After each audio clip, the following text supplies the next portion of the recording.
Hello everyone, आप लोगों का स्वागत है हमारे ओपन लॉ एकेडमी चैनल पे। मेरे प्यारे दोस्तों, अब तक हमने लेक्चर 5 किए हैं इंग्लिश लैंग्वेज के, जिनमें हम लोगों ने क्या स्टडी की है, किस टाइप से स्टडी की है और किस प्रकार से स्टडी की है। मैंने इंग्लिश लैंग्वेज सेंस, अंडरस्टैंडिंग और एक्शन, इन 3 वर्डों से समझाने की कोशिश की आप लोगों को, क्योंकि फॉर्म ऑफ सब्जेक्ट के हमने पीछे 6 टाइप पढ़े हैं। आज है 7वां टाइप का। पढ़ क्या रहे हैं हम पढ़ रहे हैं subject plus verb plus object, यानी हम सब्जेक्ट की स्टडी कर रहे हैं। उसके बाद मेरे प्यारे दोस्तों, मैंने क्या किया है, अब की बार मैंने अपनी वीडियो का 2 सेक्शन बनाए हैं। सेक्शन ए में इंग्लिश लैंग्वेज होगी और सेक्शन सेकंड में वर्ड पावर्स, यानी जो वर्ड पावर है ना आप लोगों की, वो स्ट्रोंग करूंगा ताकि आप हर एग्जाम को इजीली टैकल कर सको और अपना टारगेट अचीव कर सको। तो लेट्स स्टार्ट। हमारा टाइप 7 आ गया है इंग्लिश लैंग्वेज में। हम किस फॉर्म में चल रहे हैं? सेंस, अंडरस्टैंडिंग और एक्शन में। तो 7th टाइप में क्या लिखा है, देखो मेरी फॉर्म कैसी है। How to translate into English, यानी एंग्लो हिंदी को कैसे ट्रांसलेट करोगे आप इंग्लिश में। ठीक है मेरे प्यारे दोस्तों, ताकि आप लोग इजिली अपने आप को समझ सको कि भाई इंग्लिश लैंग्वेज को कैसे ट्रांसलेट करना है। पहला सेंटेंस, खेलना लाभदायक है, शराब पीना बुरा है। नंबर 3 है, चोरी करना अपराध है, झूठ बोलना पाप है। 4 एग्जाम्पल दिए मैंने। इनमें क्या कॉमन आया? कॉमन क्या चीज है इसमें? यानी जो क्रिया लग रही है ना, क्रिया ने धातु के साथ क्या है? ना, यानी ना कॉमन चीज आई। क्या कॉमन आई? ना, यानी खेलना, शराब पीना, चोरी करना, झूठ बोलना। तो ये क्या है? कॉमन चीज है, यानी क्रियार्थक संज्ञाएं हैं। क्या है? क्रियार्थक संज्ञाएं हैं। जो सब्जेक्ट में करता क्या होगा? धातु प्लस में ना वाला इंग्लिश में क्या होगा? करता होगा। प्लस में संज्ञा सर्वनाम, प्लस में था है, थी है। ये ऐसे ट्रांसलेट करना हम लोगों को। धातु प्लस में क्या होती है? क्रियार्थक संज्ञाएं होती हैं। तो क्रियार्थक संज्ञाएं और जो इनकी बनावटें होती हैं वो किस टाइप से होती हैं, अभी देखो। सबसे पहले हमको अंडरस्टैंड करना पड़ेगा कि भाई जो ये इस टाइप के सेंटेंस है, इस टाइप के सेंटेंस की फॉर्मेशन हम 3 टाइप से कर सकते हैं। कितनी टाइप से? 3 टाइप से। पहले मैं आप लोगों को 2 कराता हूं जो छोटे सेंटेंसों के लिए यूज होती है, जिसमें हम धातु ना को एज ए सब्जेक्ट ले लेते हैं। जैसे कि एग्जाम्पल, सबसे पहले इनफाइनाइटिव। सब्जेक्ट क्या होगा? इनफाइनाइटिव। और इनफाइनाइटिव का क्या मतलब होगा कि हमने क्या करना है? 2 प्लस में वर्ब सब्जेक्ट लेना है। क्या लेना है? 2 प्लस में वर्ब सब्जेक्ट लेना है। और इनफाइनाइटिव कैसे बनेगा? ट्रांसफॉर्मेशन कैसे होगी इंग्लिश में? जब हम सब्जेक्ट लेंगे इनफाइनाइटिव को 2 प्लस वर्ब की, खेलना लाभदायक है, यानी टू प्ले। पहला टू प्ले इज यूजफुल, यानी है, यानी प्रेजेंट में होगा तो एस ही जाएगा, और था होगा तो क्या आएगा? वाज जाएगा। ठीक है ना? इस बात के आप अगर टेंस में जाके और अच्छे तरीके से सीखोगे। सेकंड देखो, शराब पीना बुरा है। शराब पीना बुरा है, यानी टू ड्रिंक। क्या आएगा? टू ड्रिंक, यानी इनफाइनाइटिव केस में क्या आएगा? सब्जेक्ट जब 2 प्लस में वर्ब आएगी, यानी उस क्या सब्जेक्ट है उसका? टू ड्रिंक, यानी शराब पीना। टू ड्रिंक इज बैड, क्या है? बुरा है। तीसरा देखो, चोरी करना अपराध है, यानी to steal is a crime, यानी टू स्टिल क्या आ गया आपको? यानी चोरी करना क्या है? अपराध है, इज ए क्राइम। ये क्या आएगा? सब्जेक्ट आ गया इनफाइनाइटिव केस में। इनफाइनाइटिव केस में क्या होगा? जो आपका सब्जेक्ट होगा वो 2 प्लस में वर्ब होगा, यानी क्या होगा? ये सब्जेक्ट होगा आपका इनफाइनाइटिव केस में 2 प्लस में वर्ब, यानी 2 के साथ वर्ब लगा दो। इस टाइप के जो हिंदी में सेंटेंस होते हैं ना, उनके आगे 2 लगा के और वर्ब कर दोगे ना, तो वो उसका सब्जेक्ट होगा इंग्लिश में। ध्यान से देखो भाई, ठीक है। और नंबर पर झूठ बोलना पाप है। To tell lies is a sin. ठीक है मेरे प्यारे दोस्तों, झूठ बोलना पाप है, तो to tell lie is a sin. ठीक है मेरे प्यारे दोस्तों, अब आ जाओ, इसका ये फर्स्ट केस था, ये आ गया सेकंड केस।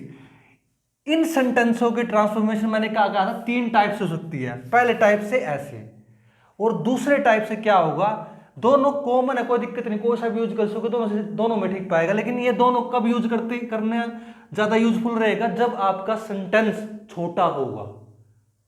जब आपका सेंटेंस छोटा होगा, शॉर्ट होगा, तभी इस टाइप की फॉर्मेशन को आप सब्जेक्ट में यूज कर सकते हो। बहुत ईजी है, जब छोटे छोटे देखो, खेलना लाभदायक, क्या सेंटेंस है।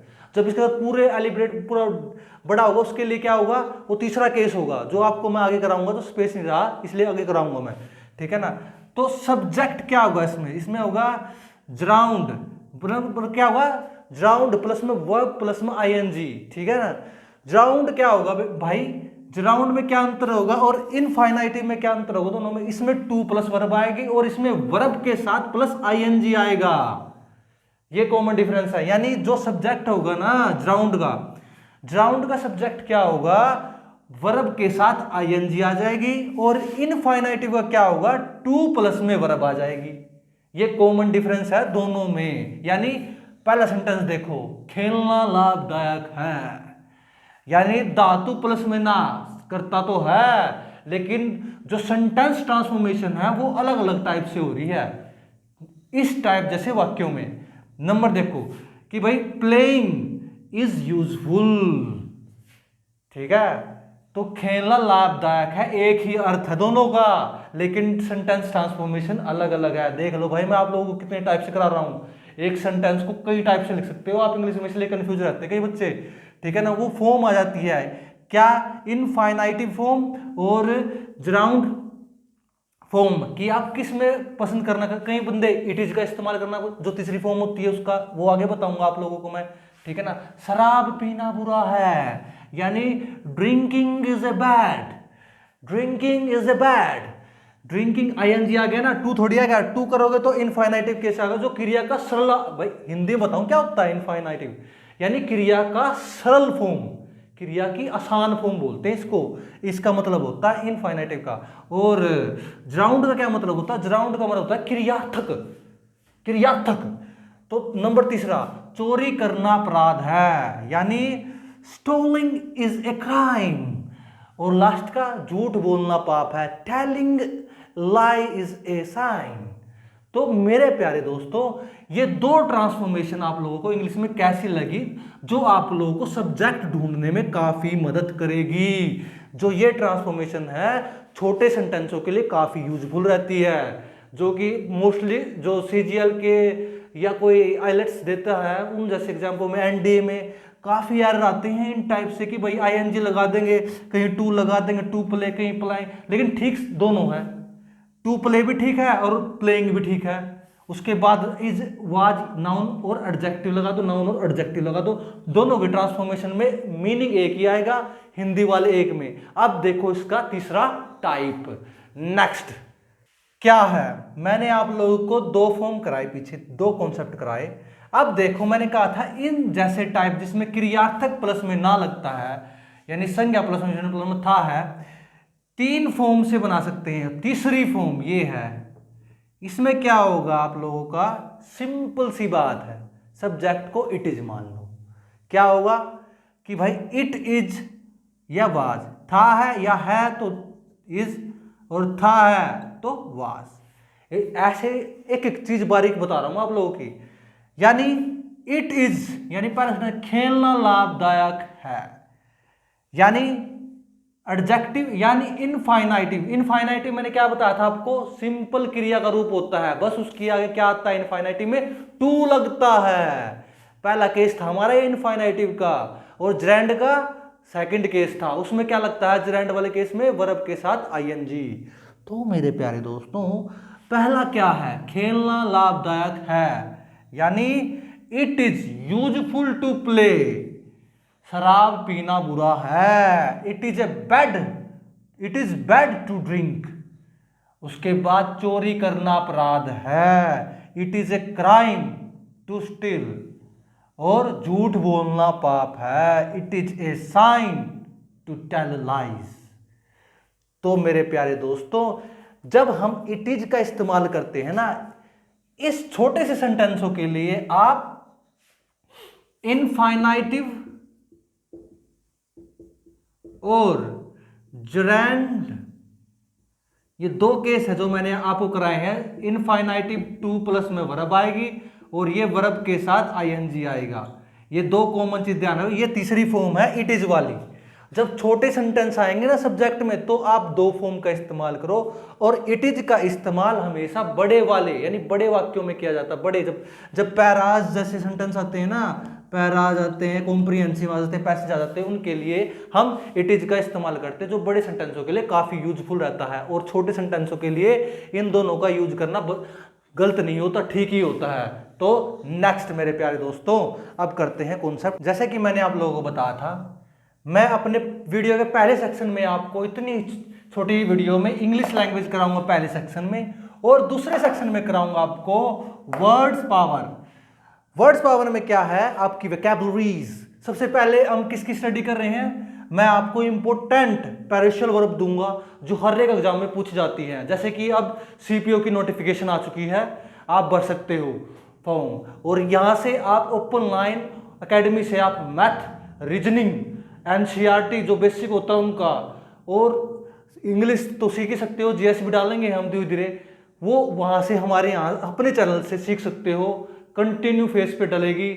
हम पे फेथ करो, हमको लाइक करो, हमको सब्सक्राइब करो। तो देखते हैं हमारे आज के सेशन में, जो सेकंड सेशन है, तीसरी और चौथी। पहली दूसरी मैंने पहले सेशन में बता दी थी, और पैरेशियल वर्ब के बारे में बता दिया कि भाई ये पैसेज का छोटा फॉर्म होता है। ठीक है, तो तीसरा पार्ट क्या आएगा, ब्रेक इन, यानी जबरदस्ती खोलना। जब आपकी प्रीपोजिशन और वर्ब आपस में मिलती हैं तो क्या बनाती है, वर्ब का एक अलग ही मतलब बनाती हैं। जैसे कि द पुलिस, अब देखो ब्रेक इन का जबरदस्ती खोलना, the police broken in the room has there was no response from the inside.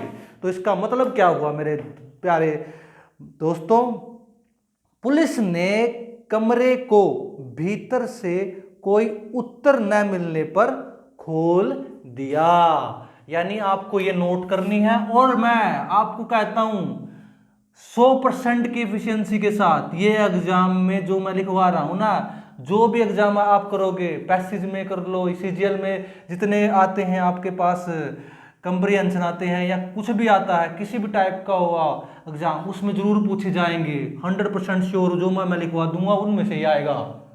मैं 100% एफिशिएंसी के साथ कहता हूँ। और मेरे लेक्चर को जितने पीछे चले गए उनको देखो, तभी आप अगले को लेक्चरों की 100% एफिशिएंसी निकाल पाओगे, नहीं 80 से 70% एफिशिएंसी निकाल पाओगे मेरे प्यारे दोस्तों।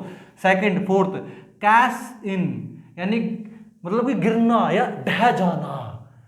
The house walls cast in totally during the earthquake. यानी इसका मतलब क्या होगा मेरे प्यारे दोस्तों, कि मकान की दीवारें भूचाल के मध्यम ढह गई। तो इन दोनों को नोट करो, वीडियो को पोज के अंडरस्टैंड करने की कोशिश करो, जो मैंने करवाया आपको सेंस एंड अंडरस्टैंडिंग के साथ। तो मेरे प्यारे दोस्तों, यहां पर मैं ये लेक्चर खत्म करता हूं। लाइक करो, सब्सक्राइब करो, और भारत माता की जय जोर से बोलो। मिलते हैं।